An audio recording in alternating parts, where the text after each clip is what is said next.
नमस्कार दोस्तों, इस वीडियो में हम आज पढ़ेंगे वाक्य विचार के बारे में और स्वागत करते हैं आपका अपने YouTube चैनल प्रिपेज पर। वाक्य विचार के बारे में जानने से पहले जानते हैं वाक्य होता क्या है। शब्दों का एक सार्थक समूह जो व्यवस्थित क्रम में लिखा गया हो उसे हम वाक्य कहते हैं। तो वाक्य विचार में हम वाक्य के अंग और वाक्य के भेद इनके बारे में पढ़ते हैं। सबसे पहले आइए जानते हैं वाक्य के अंग कौन कौन से हैं। ठीक, अभी तक की क्लास में आपने पढ़ा वाक्य होता क्या है।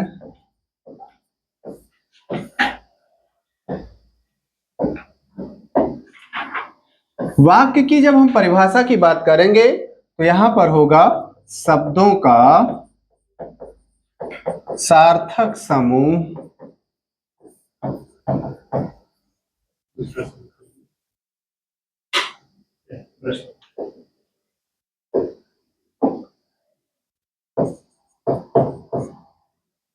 जो व्यवस्थित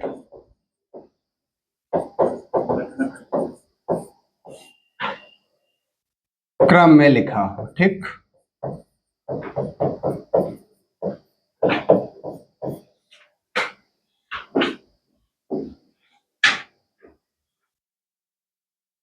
ये वाक्य के बारे में हमने जाना कि वाक्य की परिभाषा क्या होती है। ठीक, तो वाक्य किनसे मिलकर के बना है यही हम वाक्य विचार में जानेंगे। यहाँ वाक्य विचार, ठीक है ना।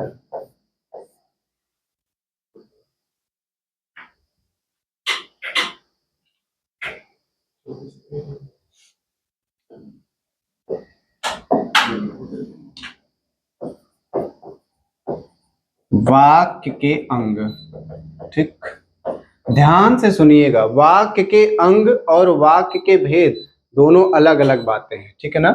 वाक्य के अंग में हम ये पढ़ेंगे कि ये वाक्य किससे मिलकर के बना है ना, किससे मिलकर बना है। जो शब्द प्रयोग किए गए हैं उन शब्दों का क्या महत्व है और वे शब्द क्या कहलाते हैं। ठीक, एक वाक्य लिखते हैं और जानने का प्रयास करते हैं। सबसे पहले उदाहरण से फिर बताते हैं होता क्या क्या है, ठीक है ना।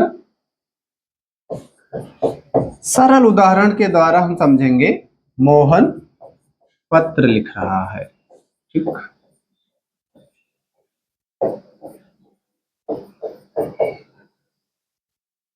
मोहन पत्र लिख रहा है। यदि हम इसमें देखेंगे तो पा रहे हैं ये जो मोहन है ये मुख्य कार्य करने वाला है और इसके बाद जो कार्य किया जा रहा है वो पत्र लिखने का कार्य हो रहा है। दो भाग हुए ये, ठीक है ना।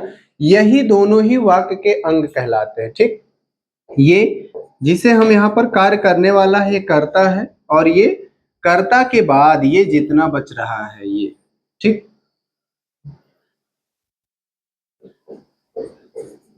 इसे विधेय, ठीक, कर्ता द्वारा किया गया कार्य ही ये विधेय। तो ये जो कर्ता है ये व्याकरण की दृष्टि में जो ये कर्ता है ये हमारा उद्देश्य कहलाता है।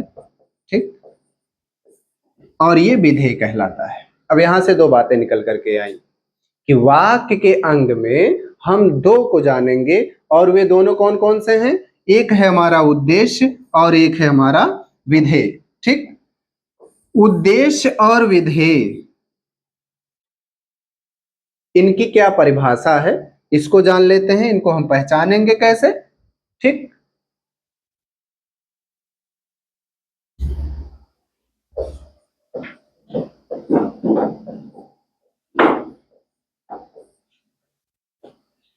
उद्देश्य, अभी हमने देखा कि जो वाक्य हमारे सामने था मोहन पत्र लिख रहा है उसमें कार्य करने वाला जो था वो उद्देश्य और जो कार्य किया गया है कर्ता के बाद जो भी बच रहा है वो विधेय।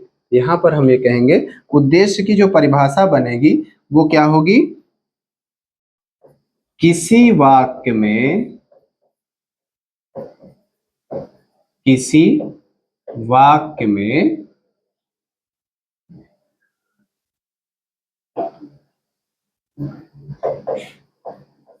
कार्य करने वाले शब्द का बोध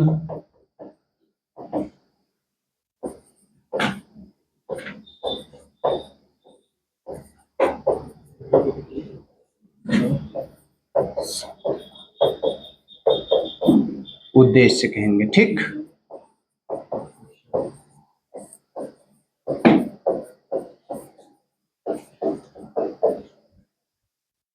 ठीक है,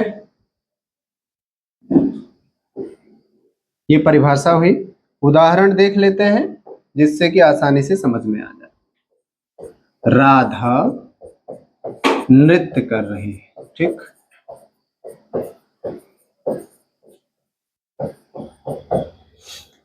व्याकरण में जब हम इनको बांटेंगे तो देखेंगे ये हमारा जो है ये कर्ता है, यहां पर ये कर्म है और ये क्रिया है। ठीक, लेकिन जब हम वाक्य के अंग की दृष्टि से देखेंगे तो यहाँ केवल हमें दो ही मिल रहे हैं, और वे दोनों कौन कौन से हैं? एक पार्ट हमारा ये है और एक पार्ट हमारा ये। ठीक, ये कार्य करने वाला जो है ये कर्ता जिसे हम कहते हैं। ठीक,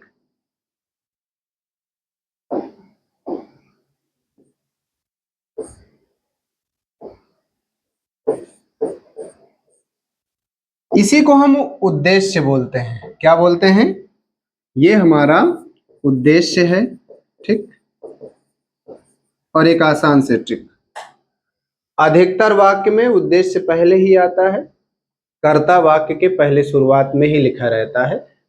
कभी कभी हमें ऐसे वाक्य मिल जाते हैं जहां पर कर्ता बाद में प्रयोग किया जाता है और वहां पर वो विशेष स्थिति होती है। ठीक है, कॉमा के साथ वो छिपाया गया रहता है। ठीक है ना, बाकी अधिकतर आपको ऐसे ही मिलेगा। तो यहां से आपको उद्देश्य पता लग गया होगा, उद्देश्य होता क्या है। ठीक, अब चलते हैं विधेय की बात करते हैं। इसी उदाहरण से देख लेते हैं। हमने बताया आपको कि उद्देश्य की जो परिभाषा होती है, कर्ता के बाद वाक्य में जो भी प्रयोग किया गया रहता है वो सब उद्देश्य के अंतर्गत आता है। और व्याकरण की दृष्टि से जब हमारी परिभाषा बनेगी तो जो परिभाषा होगी, कर्ता के बारे में जो कुछ कहा जाए वो हमारा विधेय कहलाता है। ठीक है, यहां पर ये हमारा विधेय है। ठीक, विधेय की परिभाषा जान लेते हैं और उदाहरण देखते हैं। परिभाषा और उदाहरण के बाद हमें क्लियर हो जाएगा कि विधेय क्या होता है। ठीक है ना,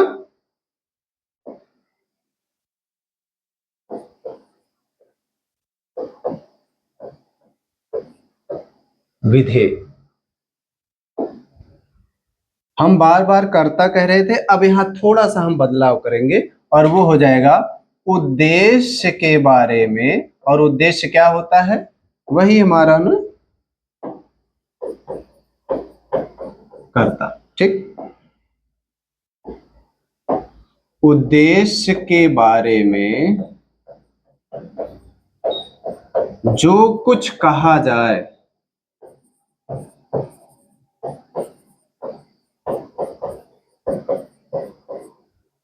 किसी भी वाक्य में।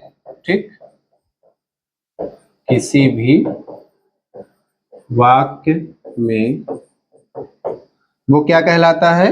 वो हमारा विधेय कहलाता है। ठीक,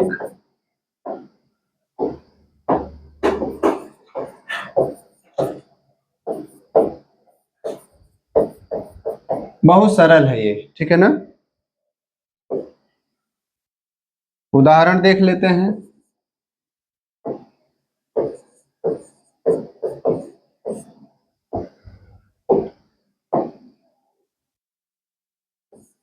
रमेश साइकिल चला रहा है। ठीक, यहां पर जो ये हमारा उद्देश्य होगा वो रमेश, और ये इतना जो पार्ट है परिभाषा में हमने क्या कहा, उद्देश्य के बारे में जो कुछ कहा जाए, तो यहाँ करता है उद्देश्य, ठीक। यहाँ ये हमारा उद्देश्य है, ठीक। उद्देश्य के बारे में जो कुछ कहा जाए, क्या कहा जा रहा है यहाँ पर, यहाँ पर साइकिल चलाने की बात कही जा रही है, ठीक। ये तो ये हमारा क्या हो जाएगा, ये विधेय हो जाएगा, ठीक है। एक और उदाहरण देख लेते हैं, दूसरे उदाहरण पर चलते हैं। दूसरा उदाहरण हमने लिखा, शिवम बंदूक चला रहा है ना, ठीक। इसमें हम उद्देश्य और विधेय की बात करेंगे। तो उद्देश्य क्या होता है, जो कार्य करने वाला होता है वही हमारा उद्देश्य होता है, ठीक। यहाँ कार्य कौन कर रहा है, शिवम कार्य कर रहे हैं ना, ये शिवम क्या हो गए यहाँ पर, शिवम यहाँ पर उद्देश्य, ठीक।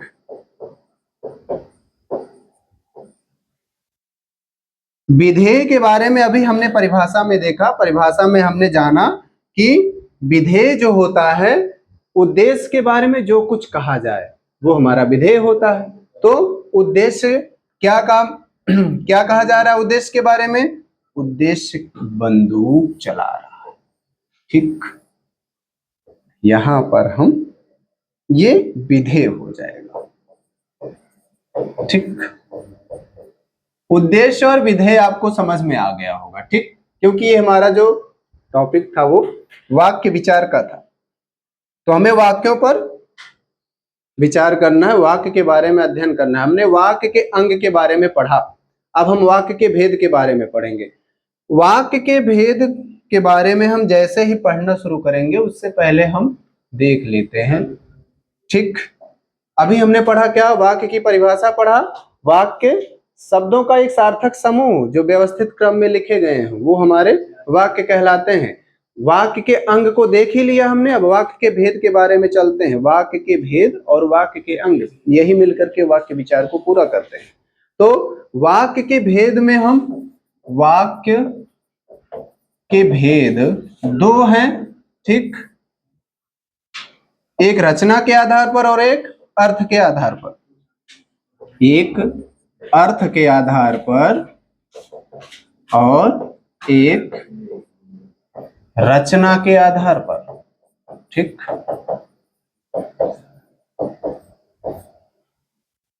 अर्थ के आधार पर वाक्य के 8 भेद किए गए हैं, ठीक है ना। अर्थ के आधार पर वाक्य के 8 भेद किए गए हैं। विधानवाचक, ठीक, निषेधात्मक, निषेधात्मक, प्रश्नवाचक, इसके बाद आज्ञावाचक,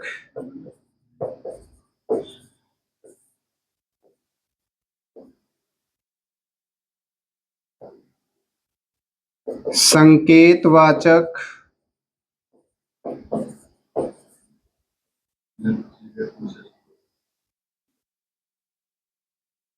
संदेहवाचक,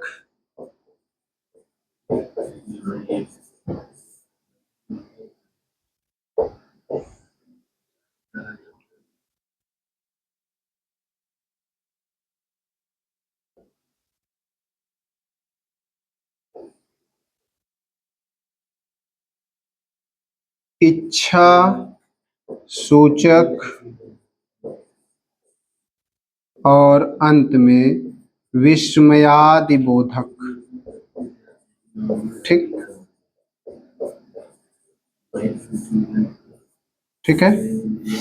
ये हमारे क्या हुए, अर्थ के आधार पर ये वाक्य 8 हुए, ठीक। रचना के आधार पर जो वाक्य के भेद किए गए हैं, रचना के आधार पर मुख्यतः 3 भेद हैं। पहला है सरल वाक्य, दूसरा है संयुक्त वाक्य, और फिर तीसरा है मिश्र वाक्य। कहीं कहीं ये आपको मिश्रित वाक्य भी लिखा हुआ मिल जाता है, ठीक। अर्थ के आधार पर, रचना के आधार पर वाक्य के भेद की बात हो चुकी है, ठीक। अर्थ के आधार पर 8 भेद किए गए, रचना के आधार पर 3 भेद किए गए, ठीक है ना। विधानवाचक वाक्य, साधारण सा कोई वाक्य कह दिया जाए वो हमारा विधानवाचक वाक्य होगा, और जो हमारा यूनिवर्सल ट्रूथ होता है वो भी इसी में आता है, ठीक है ना। निषेधात्मक, जिसमें कार्य के बारे में न होने की बात की जाए, नहीं शब्द के साथ आएगा निषेधात्मक। प्रश्नवाचक वाक्य, जिसमें जिस वाक्य में प्रश्न पूछा जाए, प्रश्नवाचक वाक्य। आज्ञावाचक वाक्य, जिस वाक्य में कार्य करवाने का उद्देश्य हो, तरीका आदेश देना, निवेदन करना, ठीक, केवल और केवल वहां पर कार्य करवाया जाएगा, ठीक है ना, वो आज्ञावाचक में आएगा। संकेतवाचक, जिसमें शर्त के साथ बात कही जाती है, कार्य होने का संकेत हो रहा हो। उदाहरण, यदि बारिश हुई तो फसल अच्छी होगी, ठीक, यदि अनुमति मिली तो मैं लखनऊ जाऊंगा। संदेहवाचक, जिसमें कार्य के होने के बारे में कंफर्मेशन नहीं रहती है, संदेह व्यक्त किया जाता है, शायद आज बारिश होगी ना, ये हमारा संदेहवाचक होगा। इच्छा सूचक, जिसमें अपनी इच्छा व्यक्त की जाती है, इसमें वाक्य में इच्छा जाहिर की जाती है, वहां पर कृपया आप बैठ जाइए, ये आपका आज्ञावाचक में जाएगा, ठीक है ना। लेकिन यदि हम कह देते हैं कि मैं चाहता हूं कि आप बैठिए, यहाँ इच्छावाचक वाक्य, ठीक। विस्मयादिबोधक, जिसमें कार्य को विस्मय के साथ किया जाए, आश्चर्य, हर्ष, दुख, खिन्नता, ईर्ष्या का भाव हो, वहां पर हम विस्मयादिवाचक विस्मयादिबोधक वाक्य कहेंगे, और ये हमेशा इसी के साथ आएगा, ठीक है ना। सरल वाक्य की बात कर लेते हैं, ठीक है ना। सरल वाक्य में जब भी किसी वाक्य में एक कर्ता और एक मुख्य क्रिया होती है, वो हमारा सरल वाक्य होगा, या क्रिया के साथ, ठीक। संयुक्त वाक्य, कर्ता के साथ साथ वहां पर 2 उपवाक्य होंगे और दोनों संयोजक से जुड़े होंगे। मिश्र वाक्य, जहां पर एक प्रधान उपवाक्य एक आश्रित उपवाक्य होता है, वहां पर हम मिश्र वाक्य कहते हैं। अभी आपको लग रहा होगा कि मैंने बहुत जल्दी जल्दी बता दिया इसको, इसके लिए आपको वीडियो में आप ये देख ही रहे हैं, चैनल की प्लेलिस्ट में आप जाएंगे, वहां रचना अर्थ के आधार पर वाक्य का भेद जो है वो अलग से वीडियो बना है, आप उसको देखेंगे, अच्छे से समझ में आएगा। रचना के आधार पर अलग वीडियो है, प्लेलिस्ट में आप ढूंढेंगे आपको मिल जाएगी, ठीक। अर्थ के आधार पर, रचना के आधार पर, और अच्छे से पढ़ने के लिए आप अगला वीडियो देखिए, उसमें आपको मिलेगा और आपको बेहतरीन तरीके से समझाया भी गया है, ठीक। आज की क्लास में इतना ही। वाक्य विचार में हम वाक्यों के ऊपर विचार कर चुके हैं, वाक्यों के ऊपर अध्ययन कर चुके हैं कि वाक्य के भेद क्या हैं, वाक्य के अंग क्या हैं। ये आप पढ़ते रहिए, दोहराते रहिए। मिलते हैं आपसे अगले वीडियो में, और फिर से कहूंगा कि आपको यदि अर्थ के आधार पर, रचना के आधार पर अच्छे से पढ़ना है तो आप प्लेलिस्ट में वीडियो जाइए, मिलेगी आपको, वहां से आप पढ़िएगा, ठीक है ना। इसको आप पढ़ते रहिए, इतना दोहराते रहिए। मिलते हैं आपसे अगले वीडियो में, तब तक के लिए आपको धन्यवाद।